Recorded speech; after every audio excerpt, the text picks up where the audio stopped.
Bonjour et bienvenue dans ce nouveau défi. Aujourd'hui, nous allons réaliser un tian de légumes d'été. Je suis Monique Thomas et vous êtes sur ma chaîne Saveur et Simplicité.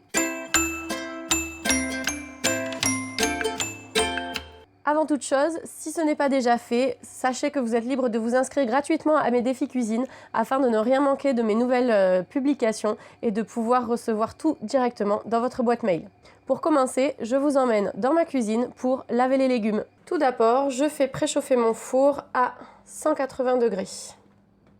Pour cette recette, il nous faut des aubergines, environ 500 g, des courgettes, environ 750 g, des tomates, environ 800 g, de la feta, un paquet de feta, ça fait à peu près 250 g, des épices et de l'huile d'olive. Donc comme épices, moi j'ai choisi du curcuma, des herbes de Provence et de l'ail. Pour commencer, nous allons laver nos légumes avec une brosse à légumes.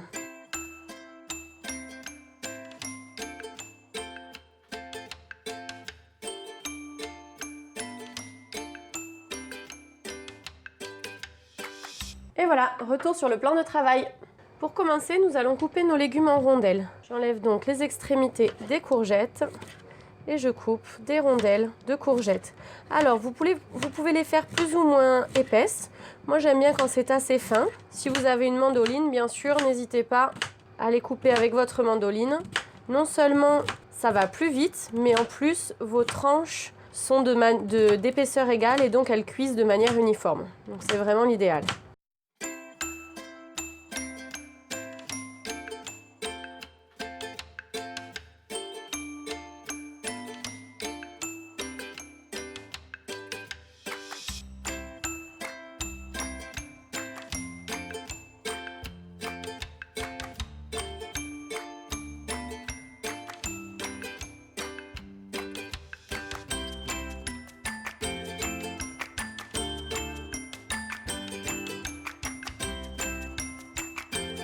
J'ai choisi une grande planche à découper, comme ça je peux tout mettre de côté. Donc on coupe tous les légumes en tranches. Je fais de même avec mes aubergines. Vous pouvez bien sûr éplucher les aubergines. C'est un petit peu plus, pas digeste, mais la peau est parfois un petit peu épaisse. Néanmoins, une fois qu'elles sont cuites, ça se mange très bien avec la peau. Donc moi je fais au plus simple, comme toujours. Et je mets mes aubergines avec la peau. D'autant plus qu'elles sont bio, donc je peux me permettre de garder la peau. N'oubliez pas d'enlever les deux extrémités, parce que là, du coup, il n'y a que de la peau.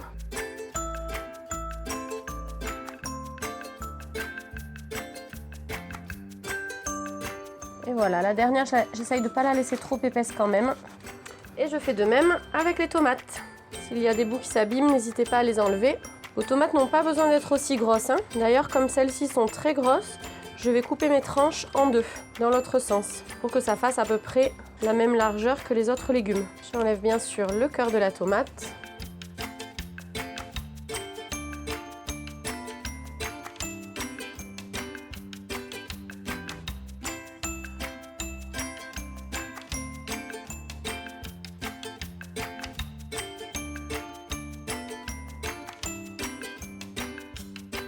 Ok, je vais maintenant préparer également ma feta.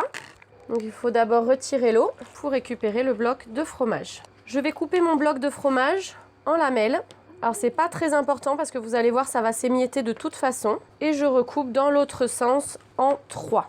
Et ça me fait des petits bouts de fromage. Je vais maintenant mettre de l'huile au fond de mon plat à gratin, pour que ce soit à peu près, alors pas recouvert non plus, mais que ce soit à peu près réparti partout. Et je prends un morceau de légumes, on peut aussi le faire bien sûr au pinceau, et j'étale pour qu'il y en ait un peu partout. Maintenant, ce que je vais faire, c'est que je vais prendre une tranche d'aubergine, une tranche de courgette, une tranche de tomate et une tranche de feta.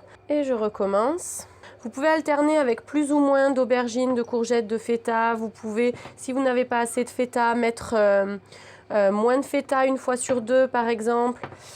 L'idée, c'est vraiment d'alterner les légumes pour qu'au final, il y en ait un petit peu partout. Et en plus, vous verrez, c'est très joli.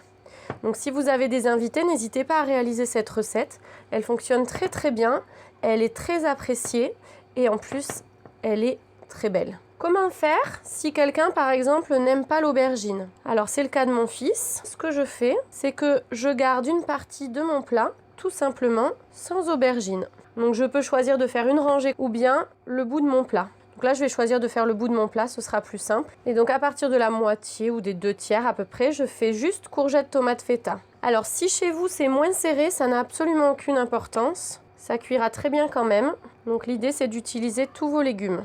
Si vous voulez faire une version plus rapide, vous pouvez également mettre vos légumes directement en sens à plat. Ça ira un petit peu plus vite. Voilà, j'ai fini la feta. Donc maintenant, ce que je vais faire, c'est que je vais rajouter des tranches un petit peu de manière régulière, un petit peu partout pour que ça s'équilibre. J'essaye aussi de combler les trous. Je peux en mettre quelques-unes dans l'autre sens. Surtout les petits bouts de tomates, c'est pratique. Et je n'oublie pas, sur la fin, d'enlever l'épaisseur d'aubergine. Donc forcément, comme j'ai fait sur la moitié, il me reste un petit peu d'aubergine. La courgette, j'en ai fait un petit peu trop. Donc je pense que vous pouvez vous limiter à 2 courgettes. Ça suffit largement. Par contre, la tomate, je la termine. Et avec le reste de la feta, vous voyez, je la hache et je la saupoudre légèrement sur le dessus. Allez, on va se laver les mains et je vous montre la suite. Il ne nous reste plus qu'à assaisonner.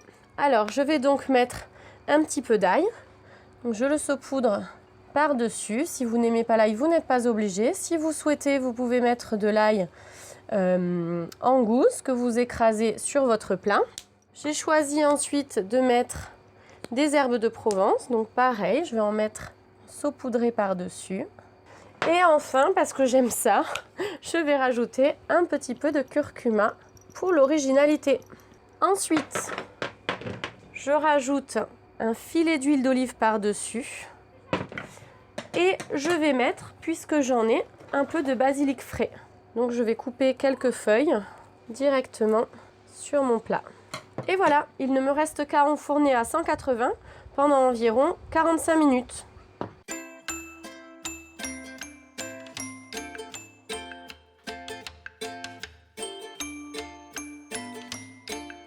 C'est parti!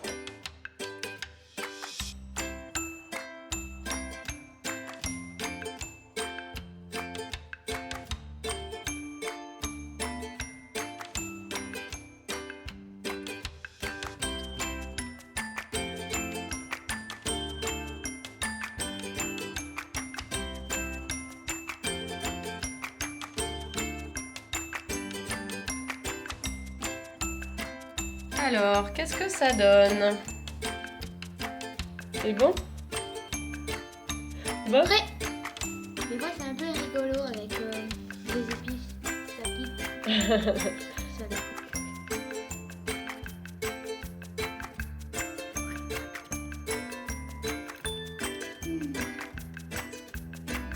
Et bien voilà, notre recette est terminée. J'espère qu'elle vous aura plu et que vous réaliserez à nouveau un tian de légumes. N'hésitez pas à varier les légumes en fonction des saisons.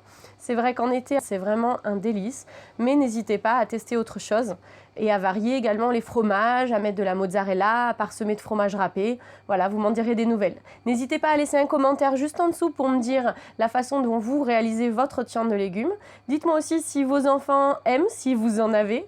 Et je vous dis à bientôt pour une nouvelle vidéo.